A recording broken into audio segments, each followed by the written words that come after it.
सरसंघचालक मोहन भागवत यांनी केलेल्या मंदिर मस्जिदच्या वक्तव्यानंतर आता साधू संतांमध्ये देखील दोन गट असल्याचं पाहायला मिळत आहे। प्रयागराजमध्ये होत असलेल्या कुंभमेळ्यात या संदर्भात चर्चा केली जाणार असल्याची देखील माहिती मिळालेली आहे। आपल्या संदर्भात महंत सुधीरदास आहेत। महंत, काय सांगाल? मोहन भागवत यांनी जे वक्तव्य केलेलं आहे या वक्तव्यानंतर आता त्यांच्यावरती टीका देखील होत आहे। नाही, असं आहे की आदरणीय सरसंघचालक हे हिंदूंच्या सर्वात मोठ्या संघटनेचे, संघाचे 200 संघटना, आज गेली 75 वर्ष जगातील सर्वात मोठं हिंदूंचं संघटन राष्ट्रीय स्वयंसेवक संघ आहे। आणि संघाचं जे कॉन्ट्रिब्युशन आज या देशाकरता आहे ते कोणी नाकारू शकत नाही। आणि सरसंघचालकांचं वक्तव्य ज्या वेळेला कुठल्याही गोष्टीवरती असतं त्या गोष्टीच्या मागे खूप मोठा अभ्यास असतो, त्याला पार्श्वभूमी असते। सुप्रीम कोर्टाने तिथे सर्व कोर्टांना निर्देश दिलेले होते की मठमंदिराच्या संदर्भात कुठल्याही याचिका दाखल करू नये। हे आदरणीय सरसंघचालकांच्या वक्तव्याच्या आधी घडलेली घटना आहे।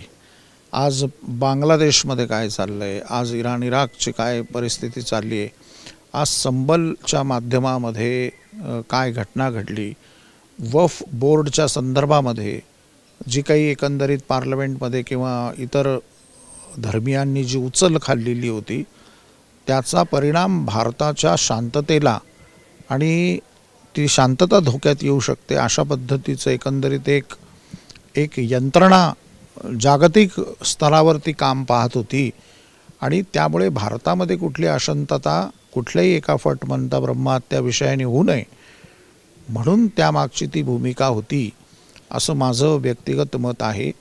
आणि जे काही चुटूर भैया संत महात्मे आहेत, मी कोणाची निंदा करत नाही, परंतु आदरणीय सरसंघचालकांवरती टीका करण्या इतके ते मोठे नाही आहेत। त्यांनी आपलं अंथरूण पांघरून पाहून आदरणीय मोहनजी भागवतांच्याबद्दल बोलावं, आपली योग्यता तपासावी आणि मगच बोलावं असं मला वाटतं। नक्कीच आपण या ठिकाणी म्हटलेलं आहात की त्यांनी राष्ट्रामध्ये कुठलीही अशांतता निर्माण होऊ नये या अनुषंगाने वक्तव्य केलं असेल असं आपण मत व्यक्त केलं। मात्र कुठेतरी आपल्याला वाटतं की याला राजकीय रंग दिला जातो। राजकीय रंग खूप मोठ्या प्रमाणावरती दिला गेला आणि त्यामागे संतांना देखील काही ओढलं गेलं, त्याच्यातही दोन गट होतात की काय अशी भूमिका आली। कुंभमेळ्याच्या संदर्भामध्ये देखील त्यांच्या निषेधाचा ठराव पारित करावा अशा पद्धतीचे काही मंडळी कार्य करत आहेत। आम्ही तो यशस्वी होऊ देणार नाही आणि कुठल्याही पद्धतीचे ठराव अशा पद्धतीचे जे सरसंघचालकांच्या विरोधात असतील त्याचा आम्ही ठामपणे विरोध करू।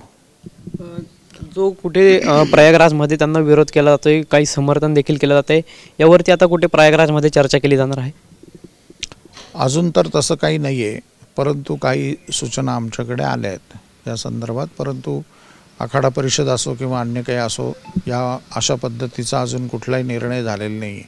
मात्र अशी देखील एक माहिती मिळते की धर्मसंसद जी आहे ती घेतली जाणार आहे आणि त्यामध्ये अशा पद्धतीचा मुद्दा जो आहे तो मांडला जाणार आहे। कुंभामध्ये धर्मसंसदीच होतेच, साधारणतः 4 धर्मसंसद होतात आणि त्याकरता आदरणीय मोहनजी पण कुंभमेळ्यामध्ये येणार आहेत। परंतु धर्मसंसदेमध्ये अजून हा मुद्दा येईल की नाही याबाबतही शंका आहे।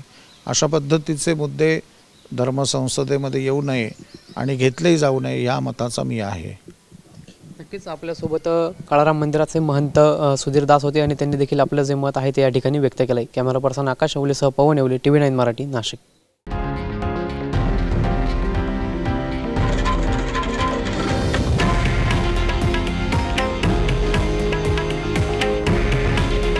हे आहे देशातील नंबर 1 न्यूज नेटवर्क आणि आपण पाहत आहात TV9 मराठी।